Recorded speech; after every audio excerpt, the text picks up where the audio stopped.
Part 2 integral formulas. Already we have learned part 1 some of the formulas from my exercise 2.7. Now I'm giving the remaining formulas here. First one is integral dx by a square minus x square. Dx by a square minus x square, which will be equal to 1 by 2a log of a modulus of a plus x divided by a minus x plus c. Second one, integral dx by x square minus a square. Just the two terms are interchanging. That will be equal to 1 by 2a log of modulus of x minus a by x plus a plus c. A small difference in it. A square minus x square, here x square minus a square. 1 by 2a, 1 by 2a log modulus. If a square minus x square appears, a minus x in the denominator, a plus x in the numerator. If x square minus a square appears, x minus a in the numerator, x plus a in the denominator, plus c. Third one, integral dx by root of x square minus a square equal to log of modulus of x plus root of x square minus a square plus c. Next one, integral dx by root of x square plus a square equal to log of modulus of x plus root of x square plus a square plus c. Look at these two formulas. Here root of x square minus a square, root of x square plus a square. Here minus, here plus. Now look at the answer. Both has log modulus of x plus and root of x square minus a square. The denominator reflects here. Here also the denominator reflects. That's all. Very simply you can easily keep in your mind. The next one is fifth one. Integral root of x square minus a square dx is equal to x by 2 root of x square minus a square plus minus, here minus, we have minus, here minus a square by 2 log of minus a square by 2 log of x plus modulus of x plus root of x square minus a square plus c, x square minus a square plus c. Fifth one, root of x square minus a square dx is equal to x by 2 root of x square minus a square minus a square by 2 log of x plus root of x square minus a square. And the next one is sixth one.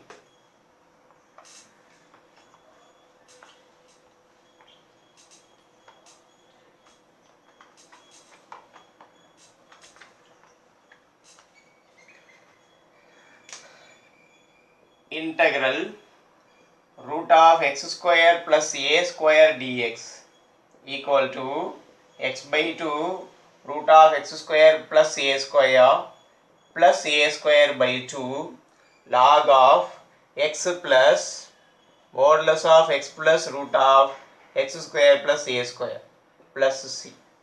Look at a 5 and 6 here. There is a small change in sign. X square plus a square, here x square minus a square, that's all. But in the right side, its answer are both are similar, but a small sign change, that's all. So here x by 2 root of x square minus a square, here minus appears, minus a square by 2 log of x plus root of x square minus a square.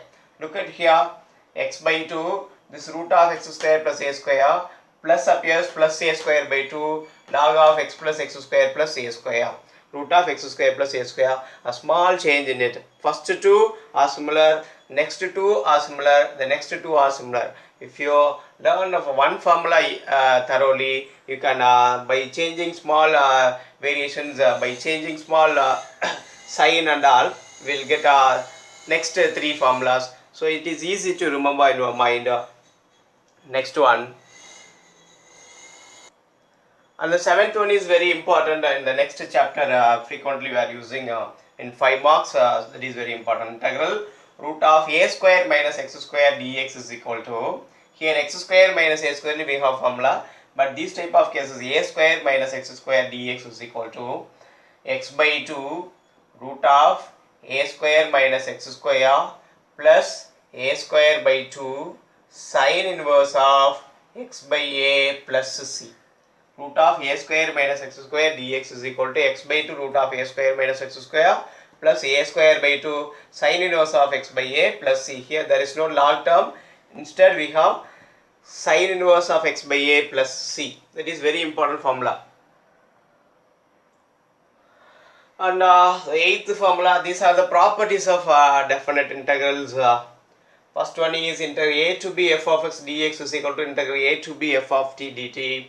If the function defined in two type of variables, we can differentiate within the interval by any of the variable as a function. Suppose y equal to x square is given, you can keep it as the function as a x function in terms of x, a to b a function in terms of x dx, or you can keep this function as a y in terms of y into the same interval a to b. So that is the function defined in two different intervals, y equal to x square. Either you can integrate in the particular limit defined limit as a function of x, or in the defined limit as a function of y. The same limit as a function of x or a function of y you can integrate, but both time will get the equal answer. Then the ninth one, integral a to b f of x dx is equal to minus integral b to a f of x dx. When we interchange the limits, its sign will be changed. Sign will have a negative sign. When we interchange the limits, the sign minus sign appear in the integral, added with the integral value. Then a to b f of x plus or minus g of x dx. Here f of x and g of x are, all the functions are continuous functions between the limits here. Here f of x is continuous between a to b, here also f of x is continuous between a and b, and here also f of x and g of x both are continuous between the interval a to b. Then we can split the integral and then we can integrate. So f of x plus or minus g of x we can split according to the right side. Whole integral a to b f of x plus or minus g of x dx can split it into two different integrals by integral a to b f of x dx plus or minus integral a to b g of x dx. Here both the f of x and g of x should be continuous in the defined interval a to b. Then 11th one, integral a to b f of x dx is equal to integral a to c f of x dx plus integral c to b f of x dx. That is where c is greater than a less than b. That means nothing but c is a point between a and b. For example, if we are taking 1 to 5, here 3, some value 3, that c represents 3 here, so we can split and integrate according to it. That is a to c, then c to b, we can split it. So the whole integral can split it into some point between the interval a and b taken. According to it, we can split the whole integral a to b f of x dx is equal to a to c f of x dx plus c to b f of x dx. That will be the 11th one. Now look at the remaining properties here, and 4 more properties. The first one is here, integral minus a to plus a f of x dx is equal to 0 when the given function f of x is odd function. The integral value is minus a to plus a, same number, same interval, minus a to plus a appears, same number minus a to plus a as interval appears, minus a to plus a f of x dx. The function integral value between minus a to plus a becomes 0 when the function is a odd function. And the same case, similar to that, minus a to plus a f of x dx is equal to twice integral half of the limit 0 to a f of x dx when f of x is even function. So we should check if f of x is either odd or even for these two cases. Particularly for 12 and 13, you should check the given function is either odd or even at first, then only we can move to the problem. So how to find the odd function? When we replace x to minus x in the given function, the function is in the form of minus f of x. Given f of x, then replacing x2 minus x in the function, if it is minus f of x, if it yields minus f of x, then this f of x is odd. Suppose in f of x, substituting x2 minus x, replacing x2 minus x, if it yields the same function, retains the same function, then this f of x is even function. So f of x is odd, f of minus x which yield a minus f of x. F of minus x will yield minus f of x. F of minus x equal to minus f of x. That is f of x is odd. When f of x is even, f of minus x will be equal to plus f of x. So from these two, we can conclude the given function is odd or even. So next one, 14th one. 0 to a, the lower limit should be 0, and the upper limit may be any of the value 0 to a. It should be a finite value 0 to a f of x dx is equal to integral 0 to a f of a minus x dx.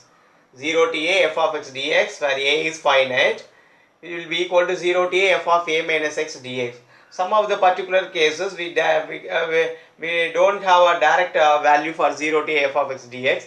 Such a time we can move to f of a minus x dx. We can calculate by using this property. Sometimes both the property will fail to complete the problem. We can merge the two answers and then we can find out the answer. For those type of 0 to a is a real number. 0 to a is a real number, f of x dx is equal to 0 to a, f of a minus x dx is one another property. Here a to be, both the limit is non-zero, f of x dx will be equal to a to be f of a plus b minus x dx. Adding these two interval values and then subtracting x from the sum of the result a and b, then substituting instead x, again we can integrating, you will get the result. Suppose if it is not possible for both the time, then you can add or merge these two results, we will get the answer. This is the problem number 15. We have only one problem in this case, and these type of cases we have many problems, 2-3 problems including exercise, we have many problems. But the 15th case only one problem exists, that is in the exam it seems. So you should thorough all these properties well, then you can complete this exercise. And then the next result is gamma function.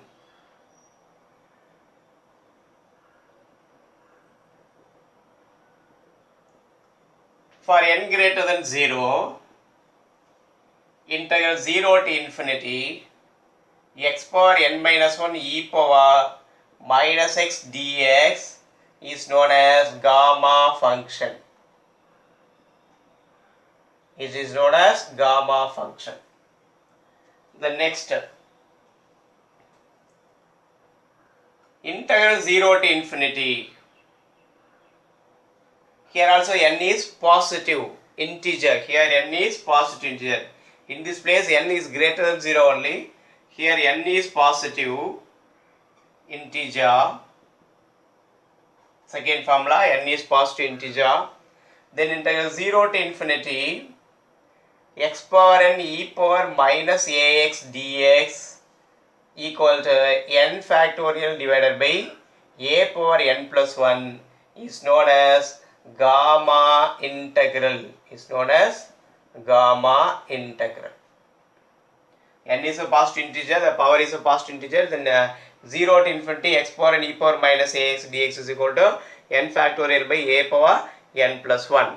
These are all improper definite integrals. Improper definite integrals. And then we have some property here. 1, gamma of n equal to n minus 1 gamma n minus 1 for n greater than 1. Gamma n equal to n minus 1 gamma of n minus 1 comma n greater than 1. In this case n is greater than 1. Now replace n to n plus 1 in the above. First formula, replace n to n plus 1. So gamma of n plus 1 equal to, substitute n plus 1 minus 1 is n, gamma n. Here gamma n plus 1 equal to n gamma n. Here n greater than 0. In this case n is greater than 1. Here n is greater than 0. When you substitute, we can get these two results. These two are the properties of and the third property is writing here, third property, gamma of n plus 1 equal to gamma of n plus 1 equal to n factorial. N is a positive integer, where n is positive integer. Gamma of n plus 1 equal to n factorial, where n is positive integer.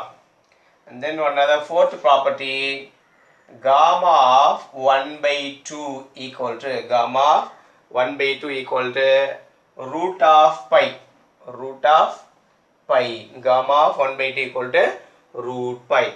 These are the properties and formulas involved in the gamma integral. And we are coming to the end of the exercise in the chapter 2. These are the formulas we are using in 2.11. That is, the first one is integral a to b f of x dx is equal to limit n tend to infinity h tend to 0. Limit n tends to infinity h tends to 0. Sum of r equal to 1 to n h into f of a plus rh. H into f of a plus rh, where h is equal to b minus a by n. This is a very simple case. Integral a to b f of x dx. A function integrated between a to b, a particular interval, will be equal to sum of r equal to 1 to n h into f of a plus rh, where h is equal to b minus a by n. At the same time, limit n tend to infinity and h tends to 0. After evaluating this, finally we can substitute n tend to infinity. We will get the result. Here h is equal to b minus a by n. That is known as height of the function at every point. In detail we will learn on when taking exercise 2.11. Just memories or practice this formula twice, thrice. It should be needed when we enter into the problem. So first of all we should write the formula, then only we can proceed the problems. So it is very important while entering exercise 2.11. And then relating this formula, these three formulas are related to this result. Now when we proceed this formula at a particular step, when we complete the problem, these three formulas are very important. Without these we couldn't complete the problem.